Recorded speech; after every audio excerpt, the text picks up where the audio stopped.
4, 3, 2, 1, 0. So, welcome to everybody. This is like a new surprise stream. This evening, we'll have two special guests from a new project that you can find on Telegram that it's called Westnik Ru. The link of the Telegram channel you can find in the description. So, please go and subscribe. We have Jelena and Zinderneuf. So this evening we will try to have an open speech about the actual situation, just to have like one different point of view from, let's say, the regular mainstream media. I just collected a little bit of questions for the guest. If you have any type of questions, you can write it in the comments. I saw you that you're connected. So if you have any type of question, just put and we will chat about it. So let's start. Okay. First, I collected this question in advance from the public just to give it to you.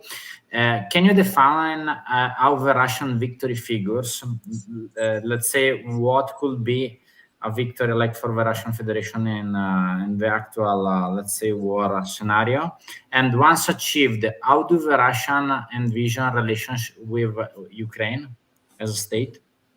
If you have your point of view.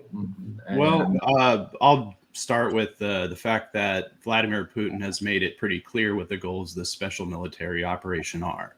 Of course, the demilitarization, denazification, basically, and the freeing of the people of the Donbass and the territories that have voted to join the Russian Federation. So I think it's pretty clear how they're defining victory at this point. Other than that, I mean, obviously I can't speak for the Russian government, but I'm pretty sure that that's pretty much 100% the goals that they've outlined. And all I'll say about how Russian relationships with the Ukraine will be after the conflict, it's sort of hard to envision, because I'm assuming myself that after any kind of freezing of the conflict, assuming that the Kiev regime is still in place at all, politically, there's probably going to be a total collapse in terms of government, because it's sort of like, right now people are rallying around various figures because the country is at war. And kind of like in Britain after World War II, when, the conflict was over, Churchill basically lost his seat. Any support for him quickly eroded, and people realized he wasn't a very good leader. He won the war but lost the peace, is the way they put it historically. And I think in Ukraine, they're not going to emerge from this conflict with anything approaching what they can consider a victory. I mean, unless just remaining in existence is considered a victory, but I think there's going to be a lot to answer for. And I'm pretty sure that anyone in government right now in Kiev is probably not going to have much of a political future after this conflict. So there's going to be quite a bit of house cleaning there. So it's really hard to tell exactly what relations will be like. It'll probably be years before we really see any kind of conclusion to that situation. I don't know if, Jelena, you have anything to add to that? Well, you practically said what I was planning to say, but what can I add on the Ukraine? It's maybe, well, it's a big question. What would be the territory which is left of Ukraine? Because, okay, now 4 regions are part of Russia, and they're constitutionally a part of Russia, so Russia will not give them away in any case. Crimea, it's like understood that it is Russia, and 4 new territories that Russia gained, it is also Russia, very Russia, according to the main law of the land. So they will not give them away, and it would never be even included in the negotiations if such take place. But I think some kind of negotiations will take place, and hopefully soon. So we will have to imagine, and I think it's impossible to imagine what would be the territory the Ukraine after the conflict ends. So let me add another part of question for both, like this. Is the achievement of Russian goal of denazification in Ukraine, in their view, similar to the Amazification of Gaza by Israelis? I don't believe so myself, because I think that the goal of the Israeli government is pretty much the complete domination and control of the people of the Gaza Strip, the Palestinian people, and basically their goals pretty much, to me, are genocide. I see the goal of the Russian Ministry of Defense is completely different in the Ukraine. The Russian ministry just wants to eliminate the government in Kiev. They don't really have the same plan that the Israelis have for the Palestinians, in my opinion. Yeah, and I think it's not. I think these terms are not very related because I cannot say anything about Hamas. I'm not an expert here. But what we are facing in the Ukraine, and there were evidence that there are practically people who are called neo-Nazi, but in fact they are like real old school Nazi with all the symbolics and so on. So the problem is not with Ukrainian people themselves as people, because Russia has nothing, doesn't hold any grudge towards Ukrainians, and many Russians have relatives there. And the problem is not with the people. The problem is not even with identity. The problem is with Nazi symbolics and like Nazi legacy, which is outlawed in all normal countries of the world. So the main goal here is to get rid of neo-Nazi or Nazi, how do you want to call them, who are now in defining Ukrainian politics. This is the goal. So it's not about, it's about ideology mostly. And it's pretty clear from Vladimir Putin that he sees the Ukrainian people as an extension of the Russian people. The Israeli government does not see the Palestinian people as one and the same as they are. They see them as a completely different people that pretty much need to be subjugated. So. Okay, so thank you for your answer. This is another, but it's more about internal Russian politics and policy.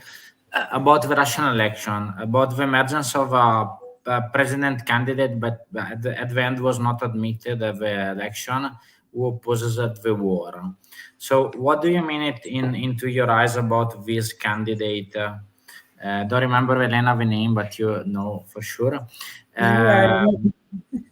That was like, let's say, not accepted at the election. It's something that worried the Russian elite or not? Let's say Siloviki. So do you know? What can I say about him? The first time I heard about him was I thought it was some kind of meme, because nobody really knew what that guy was, and he I don't even know the reason why he decided to join the presidential election campaign. There were enough clowns there. So Nadezhdin, I think Boris, he was like one of them. Like, you cannot even call him a spoiler. He is like a person who would have never been elected. Maybe it was an attempt by him to make him a name and say, you see, I am such a great oppositioner that I was even rejected from running for president. But I think it's not that case. He's like any person I talked to and in Russia, and everyone was like, who is that? And after maybe several days ago, people started realize, yeah, that one who was running for president. Yeah, now we know, but no one knows anything. No, it was technically, it was elected one mandate in the State Duma, and after was like a town councilor in Moscow from 2019. So it was elected, but in State Duma it was between 1999 and 2003, so long time ago. Yeah. And after it was like in politics, I think that it was connected to the party of Nemtsov. So Yeah. the main thing it's that it's very difficult to understand the internal Russian politics from outside, and like the public already know, but I studied also international politics and Russian foreign politics in GIMO and Moscow, and I went there like to study how the Russian was thinking of international politics and to understand a little bit more. Moving to another interesting field, then I will show some data about economics. About Russia, the other thing, don't you think they don't fear about to be over dependence on China? Why I'm asking this question? It's very interesting for me because let me show some slides. Okay, we can see like together this data is updated like 1 month ago, but only to show what is the main problem that I see in the economical scenario, let's say from the Russian point of view. The main problem that I see is that like the revenue of pipeline gas, it's now zero. And before, because 80% of the export was to West, to the European Union. And the main problem is that you can see about the revenue in millions of euro. The revenue before it was, let's say, before the war, about 600 million, only European Union. And now the only countries in European Union that are buying directly from Russia, it's like Slovakia, Hungary, and Bulgaria and Czech Republic, because they don't have a direct access to the sea to import LNG. The overdependence I can show you fastly. So what I wanted to show, it's this. This is like about the countries that are directly supplied by Russia. And like the biggest point it's China, but the problem is that the export it's crude oil, it's not refined product. So before the war, the biggest revenue from Russia, for example, let's say Italy, that it's easy. In southern Italy, in Sicily, there was a huge refinery of Lukoil. So Russians were, let's say, exporting crude oil to Italy, to a Russian facility, and refined and sell refined products. So the big revenue is in refined product, not in crude. And we can see that technically the refined product disappeared from the map because India and China want to refine in their own country. They don't want like refined product of Russia. So in long term, what I see and what I'm asking in your opinion, it's to be over dependent from China, especially now that China it's technically in a deflection. It's not. It's worse than recession. It's not in my opinion a good change, like to go from west to east to supply countries that are not in growing. So what is your point of view about this? Also, and let me put another thing also about the car. Maybe Jelena knows better, but I can give you some data. Now I think in the last month over 70% of the cars sold in Russia are Chinese, and it's a big problem in my point of view because the market didn't change to let's say European or US car to Russian cars. So the majority of the cars it's still imported, but the only change like the supplier. And Chinese are not producing in China, but only exporting to Russia. So they are producing in China and exporting in Russia, not producing Chinese car in Russia. So let me know your. Well, I think there's two parts to that. There's the issue of, first of all, the dependency on China. The second part is dependency on China at the time, which you mentioned China is facing recession. So I think that the issue of dependency on China is something that Russians do think about, and the Russian leadership is, cognitive of. But, at the same time, I see their relationship as more symbiotic, because while Russia needs China for a lot of things, I think that China has a major issue with energy resources and food security. And I think that Russia is a good complement to that. So I don't see it being as terribly a one-sided relationship as all of that. I think that, it's not necessarily the case that China will basically be able to just always make terms with the Russian Federation, because they are still dependent on Russia for many resources.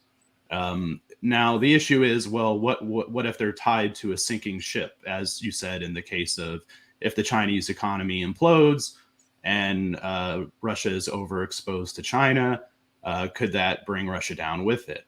I think that the statement that China is sort of, the West, there's a lot of commentary right now about, China's due for its collapse. The Chinese economic situation just continually deteriorates.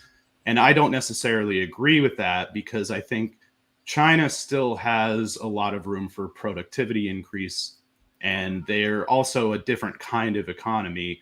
The exposure to debt in the West and the exposure to debt in China are very different, because in China, the debt markets are very much government regulated and controlled. So I don't think you'll see a meltdown occurring at the rate that you saw in the 2008 financial crisis in China. And as much as they're talking about the Chinese economy slowing down, you're still seeing a 5% growth rate. A 5% real GDP growth rate. What I wanted to add to this, so we can talk about it. Before I had a stream with one correspondent from Taiwan, he's expert in China and Taiwan internal and foreign policy. The main problem about the 5% of GDP that you are saying is that this year, it's the first year where the GDP calculation was made in renminbi, not in US dollar. And the reason it's very easy, because you can cheat a little bit better using the internal currency. So we don't really know the real effect of deflection, because we're not in recession, we're in deflection. Actually, the problem is that the cost of the production is going down. Never happened in the last 30 years. So it's like a cycle. So everything is going down. But I was there in China twice in November, in Shanghai. And what I can share with you is that I saw a huge difference before of the China that I saw before and now, especially in the real estate. I was in Suzhou, that is a big city next to Shanghai, and it's the first time that I saw a huge amount of buildings empty. So it's not a good signal. It's because not in Shanghai, malls were full of goods but no buyers. It was very scary for me, because it's a city of 25 million inhabitants. What I wanted to add is these two charts. So it's about the trade balance of China. This is why, for me, the Chinese mindset, it's a little bit misunderstood from the Westerner. I think also from the Russians, because Chinese, the only things that care about China is business. It's not about ideology or alliance, blah, blah, blah. They care about money. So the trade balance from, let's say, China and US, it's 324 billions. With Russia, it's 11 billions. So it's very difficult to me to understand how can I decide the alliance. Or if this is the import, it's the same. The import, it's from South Korea, it's 200 billions. From Russia, it's 59. So in my opinion, Russia is much more dependent to China than vice versa. I don't know if I get you some, let's say, provocation about this. I see what you mean about the situation. Obviously China is a major player. And I think that the issue is, though, even if China, mainly cares about their business relationships and cares about money, China is also uneasy about U.S. hegemony. And I think that they're quietly and very slowly making a transition to a different kind of world because they understand that being completely dependent on the West to sort of power its economy it's going to hamstring them in a lot of ways. And I think that even though you might say that, well, it's about the dollars, it's not about the ideology. I mean, they still have to plan for their future, and they still have to take a long-term outlook.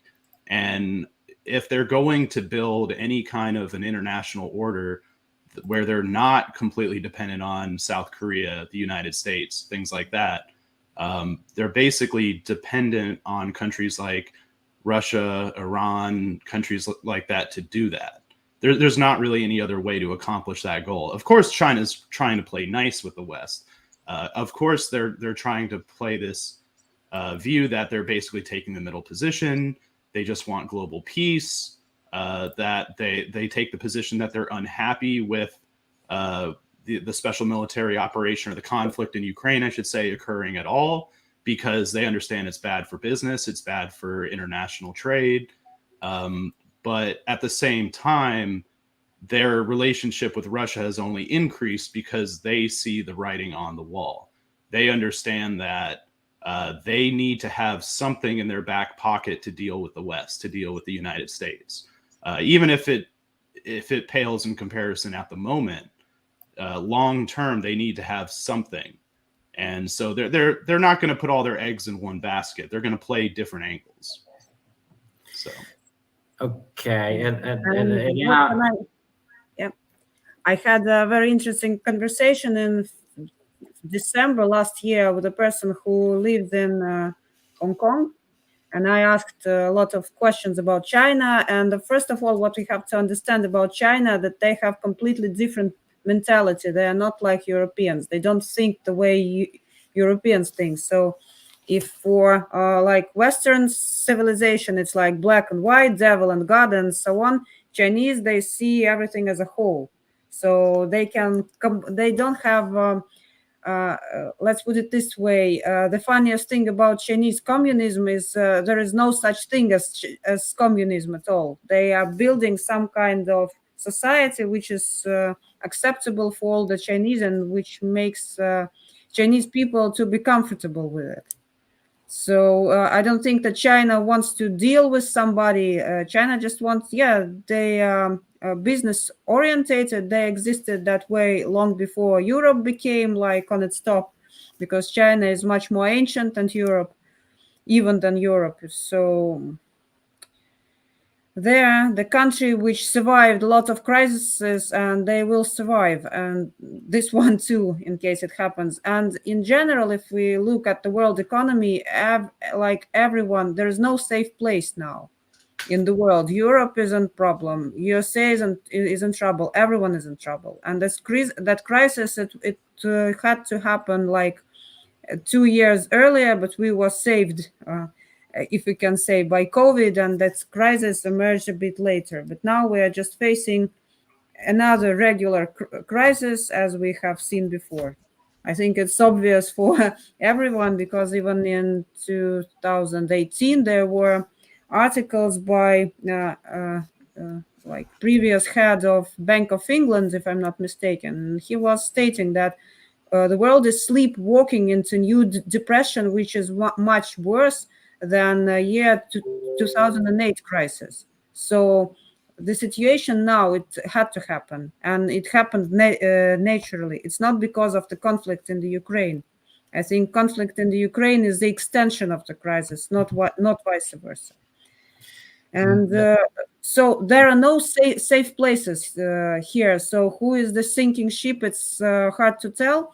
But what, say, my personal point of view is that China and Russia too, they are looking towards Africa. Africa is like a new gold, I'd say, because it's the continent which needs development. What brings money into the economy? It's the development. It's the construction. It's the creation of new, like, working places, and of course, like development of new country, let's say, it will create a new markets for goods to be sold.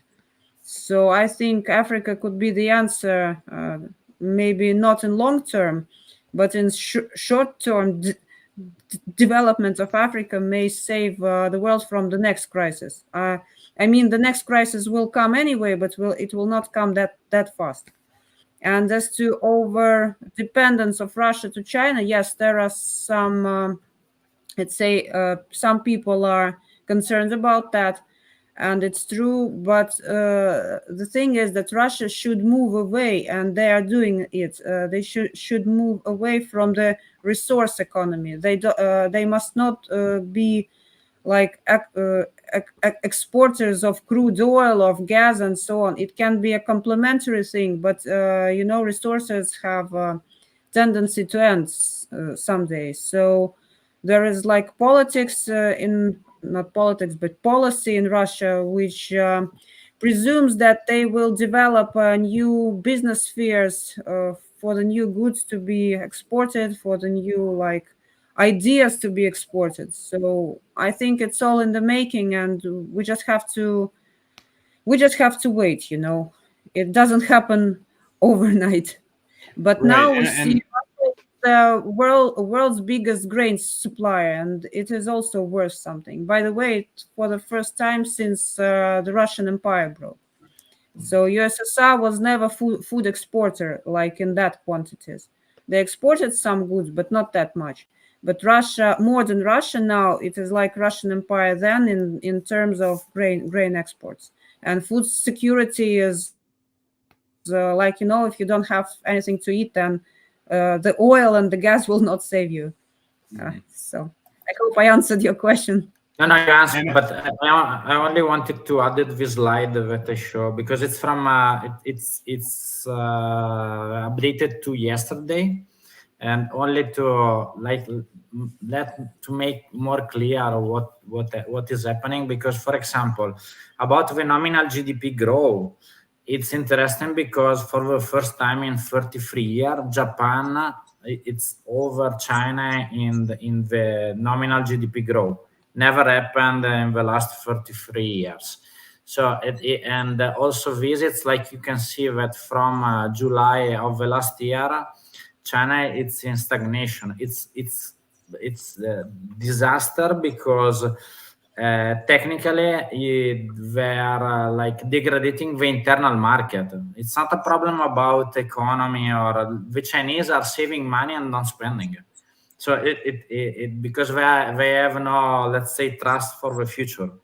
If we can put it in the European situation, we had the opposite because we had an inflation that was super high.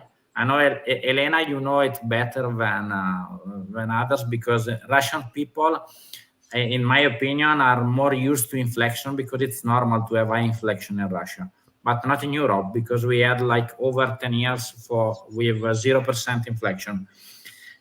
Last month, for example, I can say the data about Italy.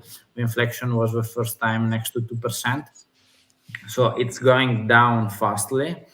And there is some chance that the European Central Bank it's decreasing the interest tax in the next month.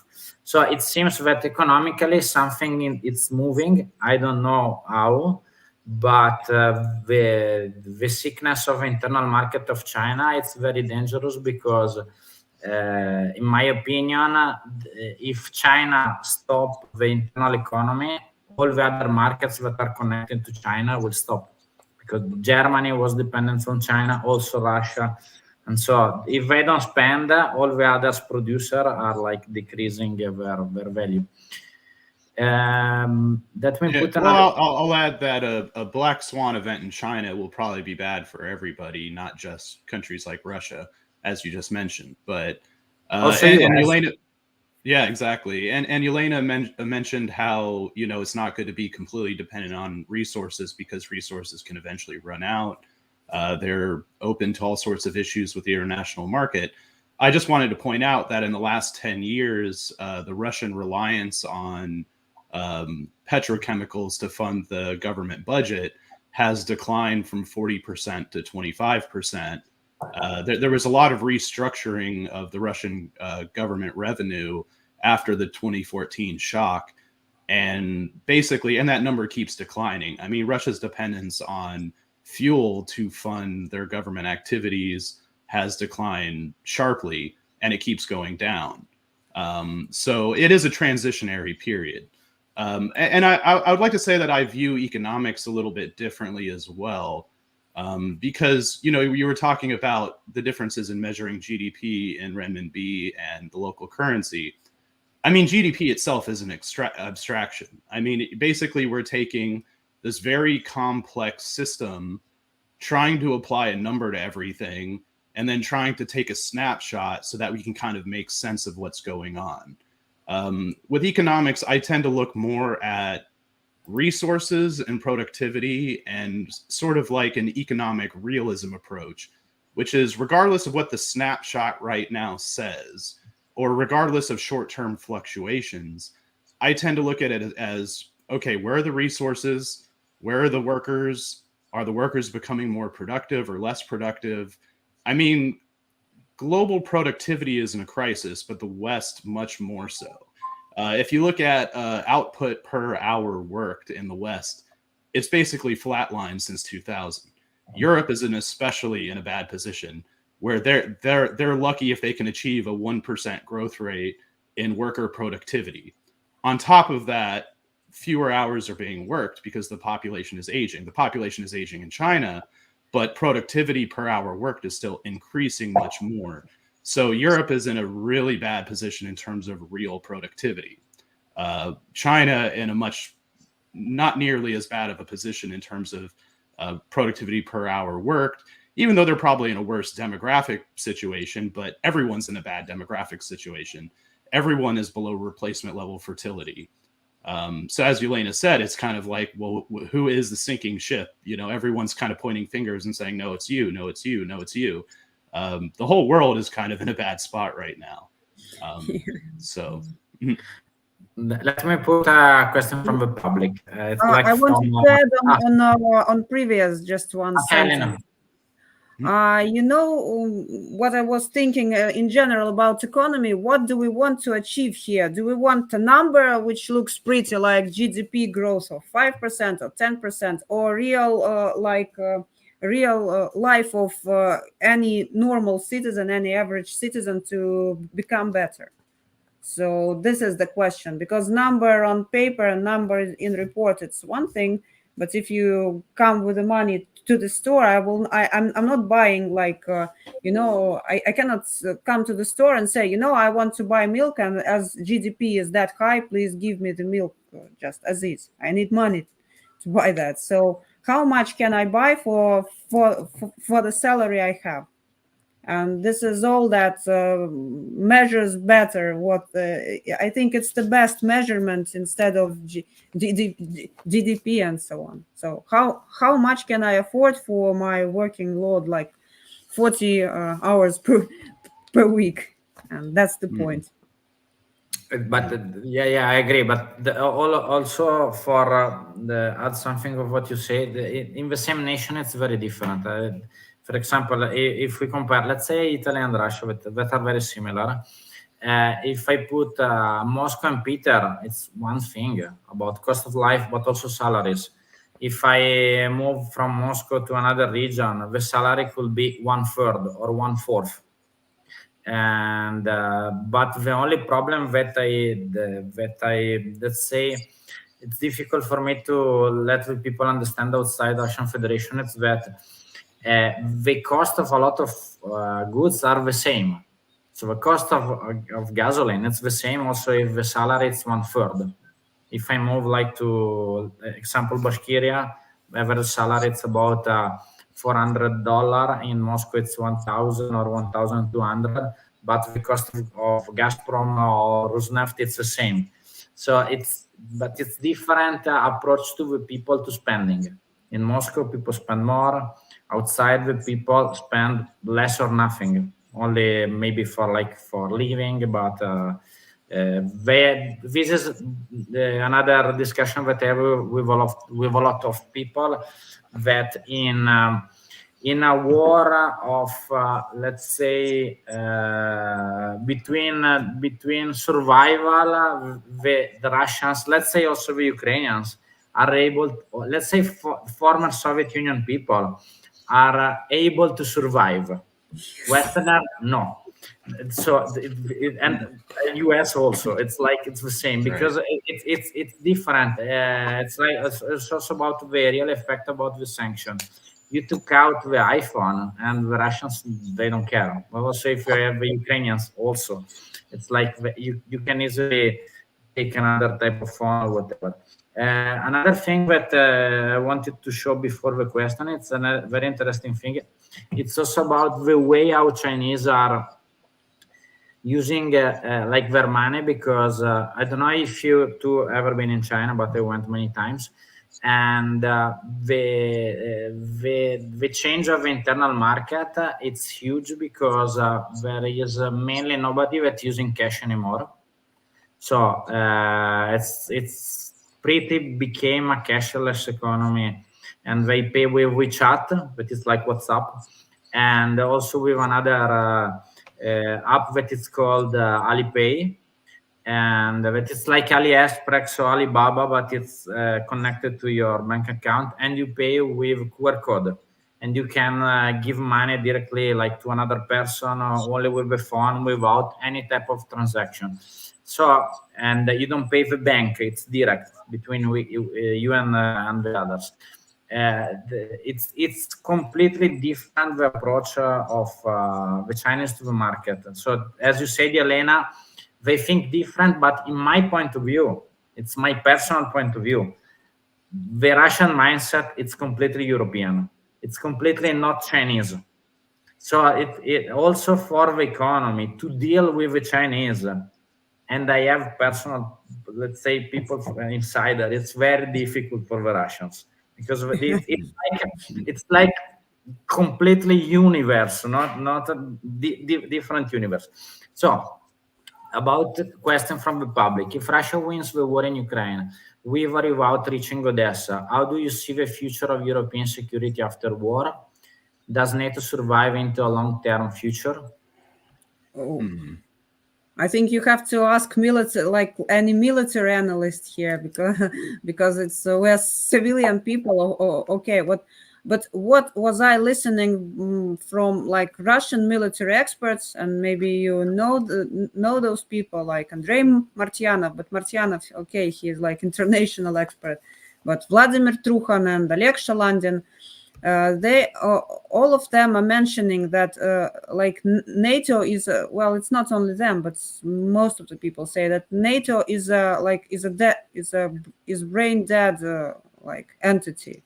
So NATO, it is not defensive organization, it's political organization, and it's really hard to tell whether it will continue to be after Russia achieves their goals in special military operation. Because what is happening now, I think these changes which are about to happen, and which are in fact already happening, they will have very deep impact, and we cannot evaluate them being here.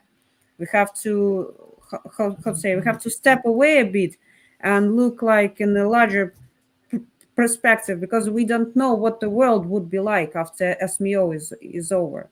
Because if we go back to year 2022 and remember what, say, Joseph Borrell was saying, that Russia must be defeated on the battlefield and it is like crucial for European survival.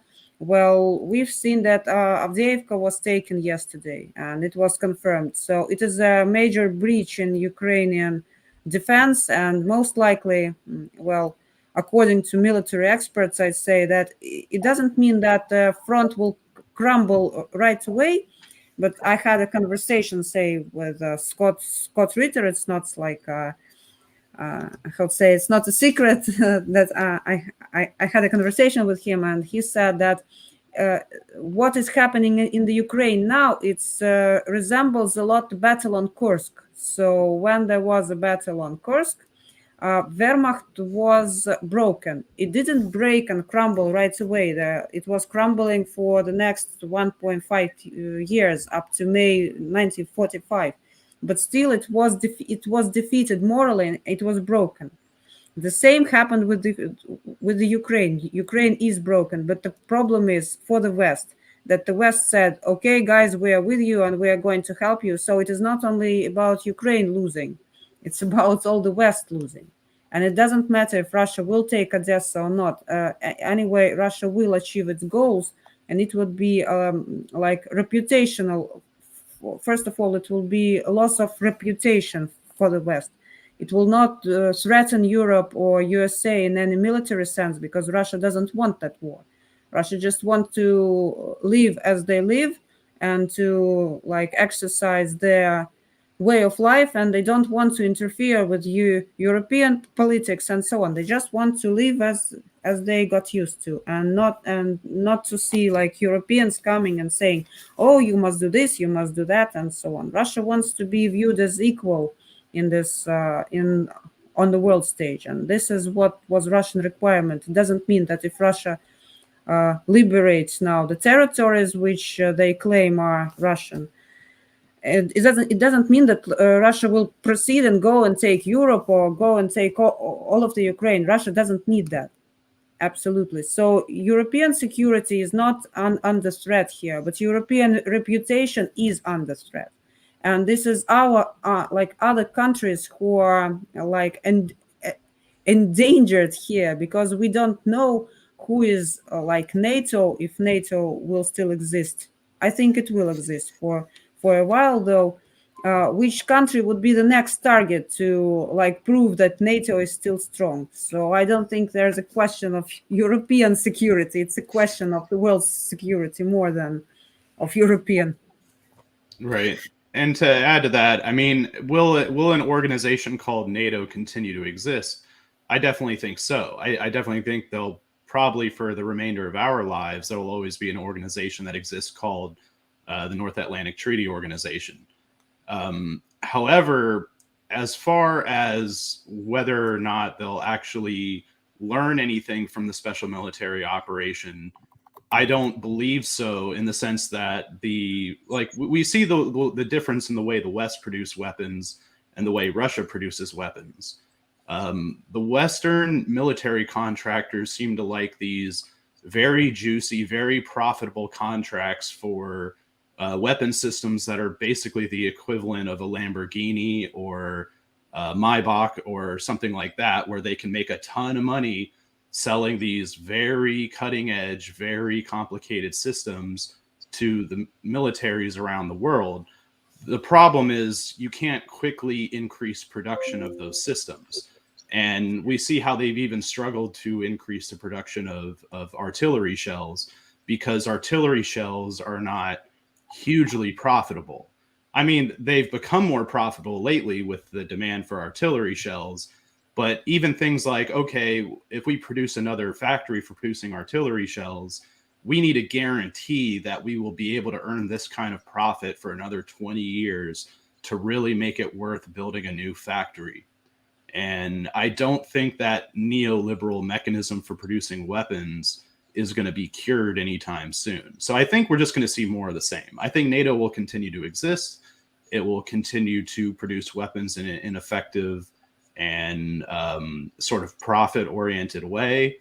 And I think it's just going to continue doing what it's doing. And then, of course, the relative power of NATO is going to continue to decline as other nations grow and the rest of the world increases in its capabilities. And it'll be more of a relative decline rather than an absolute decline, or like some kind of total collapse of NATO or a bunch of countries running for the exit. I think it'll continue to be that small club of nations of the West that will just carry on doing what they've been doing. Okay, question, but it's related to also another news that is from today. It was about 6 or 7 hours ago that was like foreign policy that was declaring that the first F-16 available in Ukraine were in June. It's from today, and but I was checking about how many pilots were approved, like for this F-16. And it means it seems that are only 12 or 14. So I already asked like to in the previous stream if it's something that could change something, but the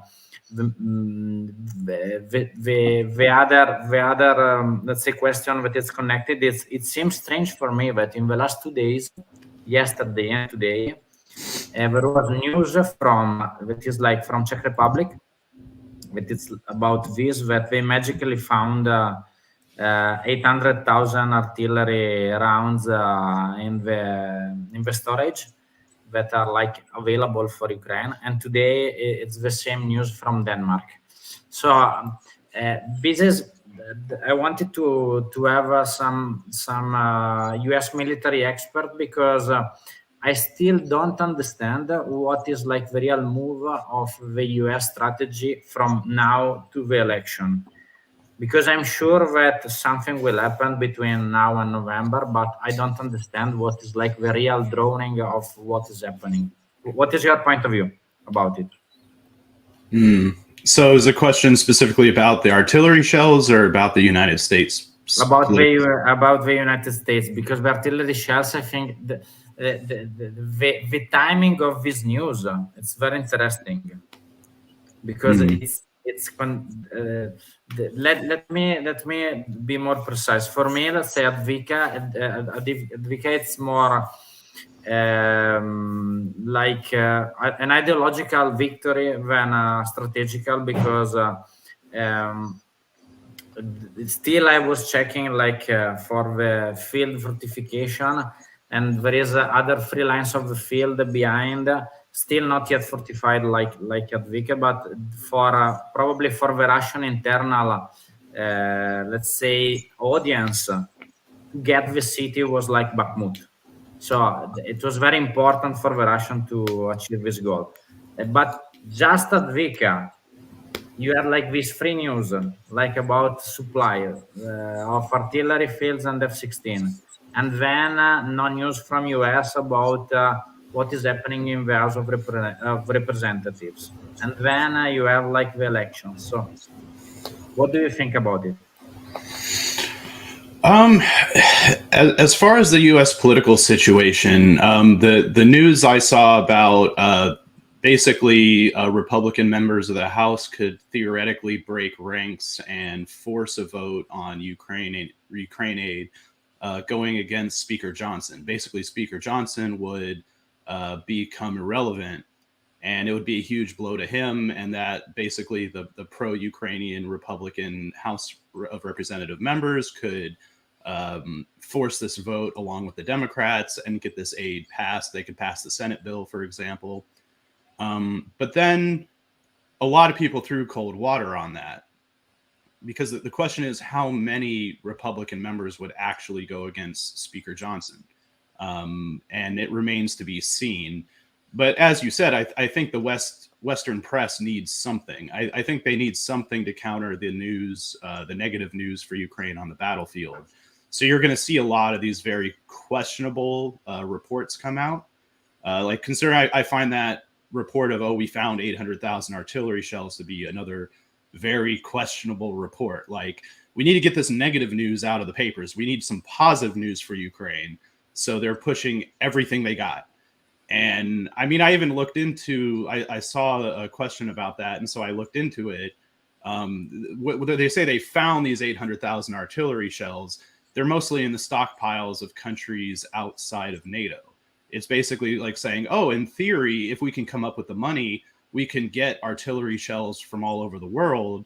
The real question, though, is you're looking at trying to geopolitically appeal to a range of countries outside of the European Union and outside of the West, and say, hey, hand over your artillery stockpiles at a time when, if you want to refill your stockpiles, it's going to be very expensive to do so, because the entire market is captured by the war in Ukraine.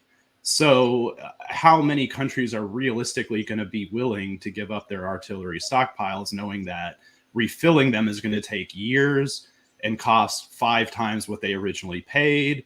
And it's sort of, again, it's kind of wishful thinking that's being pushed out there as this could happen. And it's like, yeah, it could happen. But I mean, a lot of things could happen. And I just find it all pretty farcical all around. One of that country that you are saying, it's if the people it's curious, it's Ecuador. There is a deal. I don't know if you ever heard about last days. Yeah. The bananas. And so it's very interesting because there is like an exchange of military equipment, technically 200 millions of US military equipment in exchange of scrap metal, was called. So this is also, I think, that the tension with Russian Federation about the banana import, it was connected to that deal. Let me put like the last 2 questions, like to stay in the hour. So one that is like to the point about the Black Swan events, if you like to talk about this. How likely do you think a peaceful transition of power will be in a post-November election US if Trump happens to win? I mean, I guess American politics is such an absolute mess. And I guess you can say that about a lot of countries, but I pretty much think that the new system is, as we evolve into a banana republic here in the States, whoever wins basically is going to face a wave of legal decisions, attempts at investigation, attempts at impeachment, attempts at stonewalling everything that they do. I think if Trump wins, they're going to have to acknowledge that, and they're going to have to let him be president. But I think that there's going to be a wave of court cases, and they're going to do everything they can to try to sort of remove him from power through the back door. And even if they're not able to do that, they're going to basically make sure none of his agenda passes. They're going to find every possible way to go around him. And we saw it with his first presidency. It's amazing how when this whole apparatus of government wants something bad enough, they can even go around the United States president, which that was kind of a new thing for us because so much power over the last since World War II has been moved to the office of the presidency. I mean, they can even basically unilaterally declare war for up to 90 days under the War Powers Act and things like that. But I think with Trump, they realized, we need laws that can sort of go around presidential power. We need to basically be able to counter the president if we don't like who the American people elect. And I think that there really will be a crisis of government if Trump wins. I mean, I'm sort of shocked that he's doing as well as he is, but it really looks like he probably will win the next election, which to me, I don't think is a good thing for the world. I don't think it's a great thing for Americans. I'm not a huge Trump fan. But I think politics becoming an absolute shit show in the United States might be good in the short term for a lot of people because it would, for example, it would probably put a massive gridlock on aid to the Kiev regime, for example. That would be one, positive effect amongst many other negative effects for a lot of other people. But it really depends on if the American governmental system can find a way to go around Trump. I mean, you could see for the first time in history an American president sitting in office with no real say in what's actually happening. Which, I mean, you might argue, well, all presidents are basically puppets of some, greater overlord or whatever. But this would be a full disconnect between who's sitting in office and the people behind the scenes who actually run things, where it would be inescapable, impossible to ignore. And I don't know. I think that, the United States really could face a real coming apart moment. I don't think it will result in civil war. I don't think it will result in states leaving the Union, but I think it will be gridlock. Basically, my prediction is gridlock. Now, if Biden wins the election, I think that there still will be a certain amount of gridlock, but I think that would be much more positive news for Kiev, for example. But still, again, I think you can almost forfeit the idea of the United States being the main supporter of Kiev in terms of money going into the future, just because the United States has become completely unreliant. And I think that, you know, the Ukrainians who thought that the United States was going to be this benefactor really bet on the wrong horse. Because again, our political system over here is completely different than the political system you have in Russia or in China. It's completely a loose cannon, and it's a system where there's absolutely zero accountability, and anything you just move from one catastrophe to another. So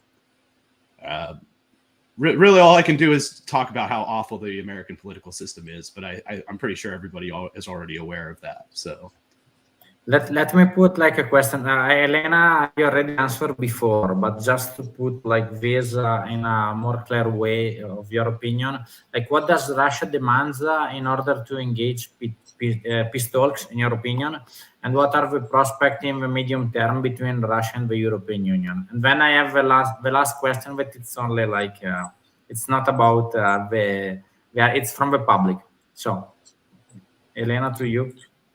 Well, Russia has, I think, the documents which Russia would stick in peace talks would be the ultimatum, so-called ultimatum, which was brought out by Putin in December 2021. There were demands of moving NATO infrastructures from Russian border. I think it was returned to NATO in its 1997 states. I don't think that NATO would agree to that, but that would be like, how would they negotiate that? I don't know. It depends on too many factors, and unfortunately, I'm not an expert to such extent to make any prognosis on that, because everyone is thinking about that, but we still don't know many things which are known to Security Council and to European Union. But what I can say here, I don't think that European Union is a subject in this political game. The negotiations will take place between Russia and USA. European Union, I don't see it as an entity anymore. It's subsidiary of United States, and they will accept any reality which United States will just tell them to accept. So, Jelena, it was not about political agreement, but about economical, because the main, returning back before, let's say, the start of the war, there was still, let's say, in Europe, 50% of sole production it's made by Germany and Italy. 28 countries, let's say 27, 50% of the sole production it's Italy and Germany. And Italy and Germany were importing the majority of oil and gas from Russia. Let's say 60% Germany, 40% Italy. Now it's 0 and 0%. So this is what I'm saying. You think that there is a chance when this thing will end, that there is like a reconstitution of the economical ties that it was before, or no? Well, I hope that there would be, of course, re-establishment of economical ties, because, well, I do live in Europe, and I'm interested that this place prospers, of course, but it depends, like, on economic doesn't go separate from politics. Of course, people of business, they try to bypass sanctions, they think of ways how to, well, I think everyone remembers that good old like Baltic blend, when Latvia suddenly discovered like oil reserves in territorial waters of Latvia. So, and we all know where that oil comes from. But to put like economic relationships to the I don't know, level as they were before the conflict started, it's really hard to tell, because I think Russia and the global South, they lost like faith in the European Union. And here I think one of the factors would be how would EU act with frozen Russian assets? Because you imagine Europe has frozen 300 millions of Russian assets, or billions. Billion. Billion.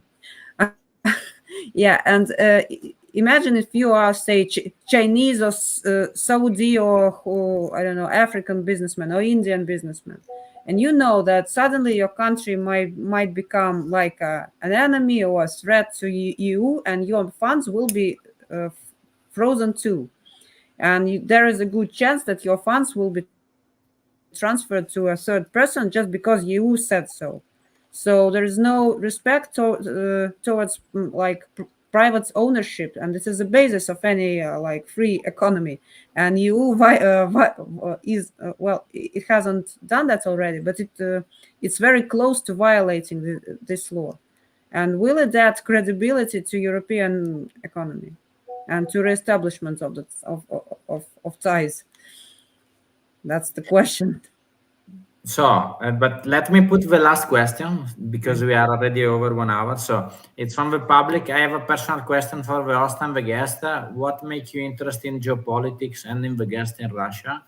What makes you guys to do what you do? If I can start, I already said technically I didn't study foreign policy. Like my background is in IT. I'm an IT engineer, and I'm specialized in waste management. So it's completely a different field. But I studied international politics and Scandinavian politics in Norway, University of Oslo, and also international foreign policy in MGIMO. MGIMO, for who is not Russian, Jelena knows, but the others know. It's like the University of the Minister of Foreign Affairs in Russia. So it's technically the university for the diplomatic entity. I studied there in a master that was for foreign students in 2016. And I had many master also New York University, whatever, but it was for fun. And technically, I'm elected as town councillor in the last 15 years. And so my passion about politics and geopolitics, it's not about work, but let's say personal passion. I like to study foreign policy, and I started this project 2 years ago to try to share many different opinions from all over the world. You? Yeah. Jelena? Okay. Well, for me, I recall myself when I was little, I was waiting for the news more than for that Good Night Kids show.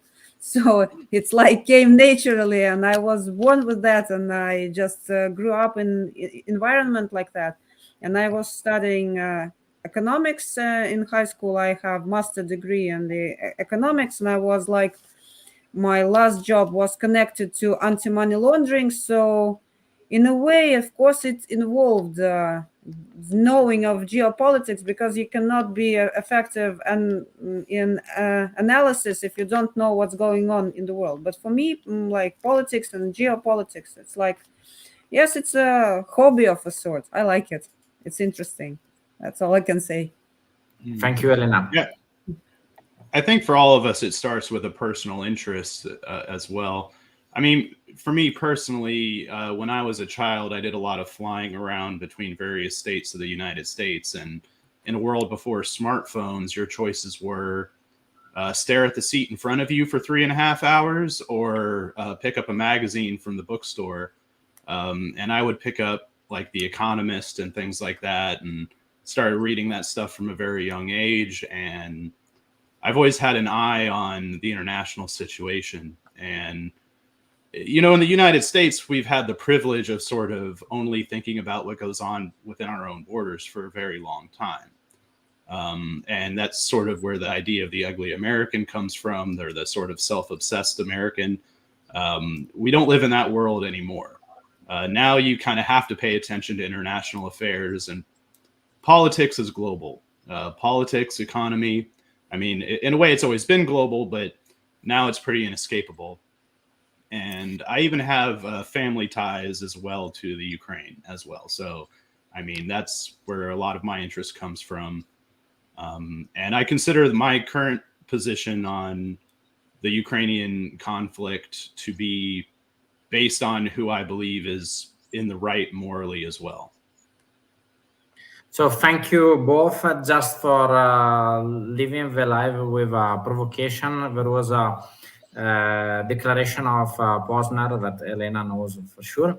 So that during the Cold War was easier for a Soviet journalist, that was Posner, to talk weekly in the US radios and US television about the Soviet people point of view, but also in the opposite.